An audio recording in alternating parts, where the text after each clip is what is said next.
ko. I-check mo muna. Ibas mo Okay, bilis.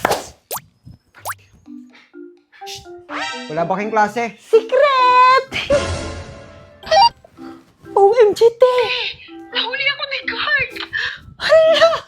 Ano yan? Abas up po. Kausap ko po kasing classmate ko kahit malayo. O, di ba perfect? Lalo na kapag may ka-LDR. Angas, di ba? Oo nga, no.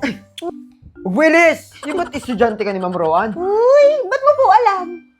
Crush niya. Tumakas ka, no? Halika! I-report kita sa teacher mo. Te, dali. I-report na. Tawa ko! Pupunta na kami sa room! Bilisan mo!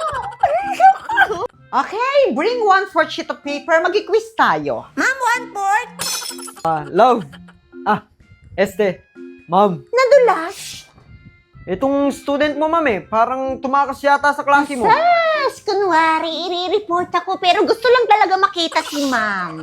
Ikaw, inililis mo talaga yung usapan. Di ba bawal din mag-cellphone? Pero ang ganda ng app na gamit mo kanina. Aba, syempre po, kasi naka-bus ako. Sa bus, feel na feel mo ang voice ni ma'am. Autoplay ang voice messages, kaya maririnig mo pa rin anytime, anywhere. Boom! Wow! Panis! May quiet mode din naman para kapag busy ka o kaya bawal ang mag-ingay. At ang mas maangas, may voice emoji rin para marinig ang feelings niyo through voice emoji. O, di ba? Para na rin kayo magkasama kahit malayo kayo sa isa't isa. Mag-bus up na rin kami. Download natin mamaya, love, ha? Ma'am pala. Download